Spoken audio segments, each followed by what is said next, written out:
Welcome. In this session, we will solve a simple problem that was previously asked in a GATE exam. Okay, this was quite simple. In fact, if you have seen my previous video, you can simply answer this by looking at the problem. Okay, so let me solve this problem for you. Whenever you get a problem like this, first equate which type it belongs to. Okay, so you see that ux0 equal to 0, so that's fine. Uxb is 0, that's okay. Even see, it is 0, that means not type 1. Okay, it is 0, not type 2. Okay, u third quantity is also 0, u0y is also 0, so this is not type 3. Uay is equal to f of y, so this is type 4 problem. Okay, type 4 problem, and function is in y. Okay, if function is in y, then we know that, okay, if function is in y, then hyperbolic, okay, hyperbolic must have, okay, hyperbolic must have x. Okay, hyperbolic must have x, that's the thing we know. Okay, and in the denominator, we should have b. Okay, in denominator it should be b. So we see that in denominator everywhere it is b. That's fine, so we cannot cancel any option. And we know that solution of a Laplace equation is one trigonometry, another one is a hyperbolic. Okay, so this simply leads to cancellation of option B because it has got both the trigonometric functions. So option B is certainly not correct. And now if you look at option D, then it has got both hyperbolic, so which is again not correct. And now look at option C, it says it's sine n pi x. Okay, but we know that when the solution is in y, then hyperbolic part has x. Okay, hyperbolic, here a hyperbolic part has y, so even option C is not true. Okay, so ultimately option A is correct. Okay, the problem was quite simple if you know a simple concept. Okay, thanks for watching. Okay, so one more problem before we stop this video. Okay, here this problem is again from CSI or a GATE exam somewhere. Just found the question. Okay, let U be the solution of the BVP. Okay, that's again Laplace. Okay, and for see 0x less than pi, 0y less than pi, that simply means it's a rectangular domain. Fine. So on the rectangular domain, I have to check whether all the boundaries are 0. Yeah, that's perfect. Okay, so ux0 is 0 and ux pi is also 0, u0 comma y is 0, and they are given u pi comma y equal to sine y plus sine 2y, that we will see. So function is in form of y. Okay, that means it basically belongs to our type 4. Now they have given some options, u1 comma pi by 2 equal to something, and u1 comma pi by 4 equal to something. Fine, let us see if this is MCQ or MSQ, that we will see later.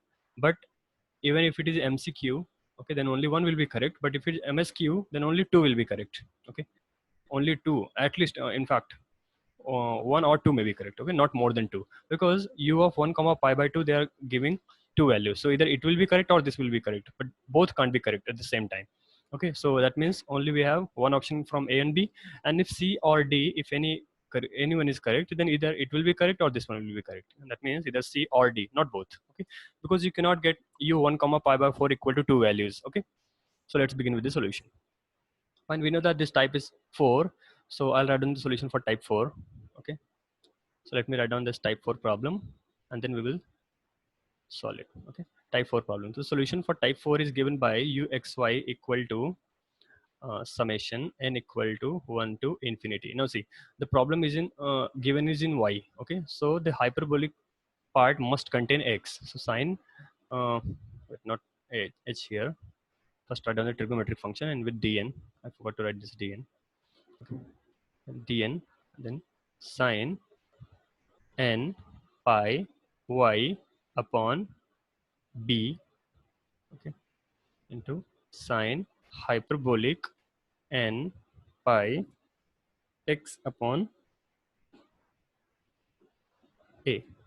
Okay, I'm sorry, not a, b. Okay, because everywhere it will be b. Fine. So sine hyperbolic n pi x upon b. We got this thing correct. Now in this solution, to find out this dn, we will use this condition, okay, that they have given u pi comma y equal to sine y plus sine 2y. So let me use this condition. Okay, u of, okay, pi comma y will be equal to sine y plus sine 2y. Okay, and the solution is uxy equal to summation n equal to 1 to infinity dn, and then sine n pi y upon b and then sine hyperbolic n pi x upon b. Okay, so now let us solve it. Now at the place of x I'll put pi. Okay, and here one more news, this b is nothing but pi. Okay, that's the length of x. Okay, and both the lengths are pi basically, so this pi will get cancelled ultimately. Okay, so let me write down the expanded solution. That will give me n equal to 1 to infinity dn, and then sine, it will be ny, and this one will become sine hyperbolic n x. Okay, because b is same as pi, so b will get cancelled. Now this is my uxy, that's my star solution. And now let's find out this dn. Okay, by putting u of pi comma y.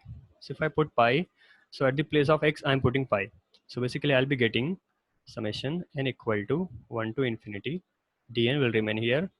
Okay, sine n pi will keep floating, and the sine hyperbolic part will become 2 not 2 n pi, sine hyperbolic n x is pi. Okay, and now this entire quantity, okay, and u of pi comma y is nothing but sine y plus sine 2y. Okay, now rather I'll open this. Okay, that will be better, because instead of calculating entire thing I'll just open it. So I'll get d1 and then sine y into sine hyperbolic pi plus d2, okay, of sine 2y into sine hyperbolic 2 pi. Okay, and I'll say d3, okay, then sine 3y, then sine hyperbolic 3 pi, and so on. Fine. Now I'll simply equate them basically.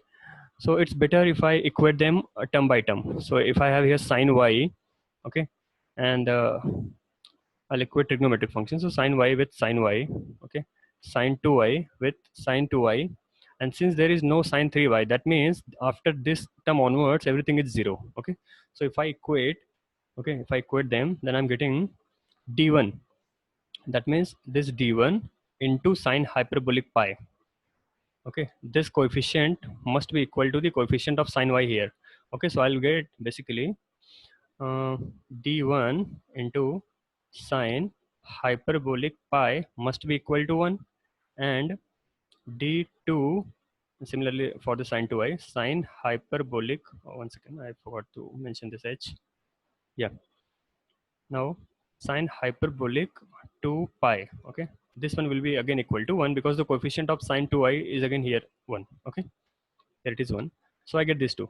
So that means I'm getting d1 equal to sine hyperbolic, okay, pi inverse, and d2 equal to sine hyperbolic 2 pi inverse. Okay, so I got d1 and d2. I'll simply just plug in here because the rest of the terms are 0. So let's write the solution. Okay, we will expand this form. Okay, this one star we will expand. Okay, so after expanding star, I see that what was my star equation? So here it's n equal to 1 to infinity dn sine n y and then sine hyperbolic nx. That was my star equation. If you have seen this, yeah, sine ny sine hyperbolic nx. So we got this much. Now I'll open this because I have here d1 and d2, rest of the terms are 0. So I'll be getting here d1 sine y sine hyperbolic x, okay, plus d2 sine 2y into sine hyperbolic 2x. Now I'll plug in d1 and d2. So what is d1? It's basically sine hyperbolic pi inverse from here. Okay, so let's plug in there. So sine hyperbolic pi inverse into sine y into sine hyperbolic uh, x plus d2 was sine hyperbolic 2 pi inverse into sine 2y into sine hyperbolic 2x. Okay, so this is my uxy. And now the solution is needed for u of 1 comma pi by 2 and u of 1 comma pi by 4. So let us find out. Okay, you first find out u 1 comma pi by 2. Okay, so u of 1 comma pi by 2 will be equal to, at the place of x I'll put here 1, and at the place of y I'll be putting pi by 2. So I get here sine hyperbolic pi inverse, and if I put here y pi by 2, I'll be getting this thing to be sine pi by 2, which is 1, and then here I get just sine hyperbolic 1. Okay, this part will come, and plus now this part will remain as it is. So sine hyperbolic 2 pi inverse, okay, this is whole inverse, and then if I put here sine 2y, y is pi by 2, so 2 by 2 to get cancelled, sine pi will be 0, so basically I'll be putting this part 0. Okay, so I just get only one value. Okay, I'll be getting only one value, so this part is 0. Okay, so I just have sine hyperbolic 1 into sine hyperbolic pi inverse. Okay, so I got u of 1 comma pi by 2 equal to this. Let us see which option is correct for this, and then we will solve for pi by 4. Okay, so u of 1 comma pi by 2 was sine hyperbolic pi inverse and sine hyperbolic 1. Yeah, so this option is correct. Okay, so option A is correct, and now B is wrong. Okay, now let us find out 1 comma pi by 4. Okay, for pi by 4, let me check what I get. Yeah, so u of 1 comma pi by 4, this will give me, now just plug in here, so I get sine hyperbolic pi inverse into sine pi by 4, which is 1 by root 2. Okay, and then sine hyperbolic 1. So just by looking at this, I can say option C is correct, because in the first term of C there is 1 by root 2. Okay, but still let's find out the next term also. So sine hyperbolic 2 pi inverse into sine 2 y is pi by 4. Okay, so when it is pi by 4, again this 2, see here, let me write down pi by 4, this 2 gets cancelled, sine pi by 2 will give me 1. Okay, so this one will give me 1, and then into sine hyperbolic 2x, so that is just 2. Okay, so I'm getting 1 by root 2 completely outside, sine hyperbolic 1 into sine hyperbolic pi inverse plus sine hyperbolic 2 into sine hyperbolic 2 pi inverse. Okay, so I got this thing. So that's my u of 1 comma pi by 4. Okay, so if you see, then which option is correct?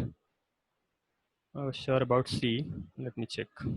Yeah, so C is correct. Fine. So if C is correct, then D is wrong. Okay, so you solved one more. Okay, so we are done with these 3 problems, and in my next video I'll be deriving the proof for all the solutions of wave equation, heat equation, and this Laplace equation. Fine, though officially we will not derive the proof for this Laplace, because that's really trivial, not trivial, in fact really tricky to derive. Rather we will stick to the formula only, but for the wave and heat I'll derive the equation. Okay, I hope you liked it, and thanks for watching.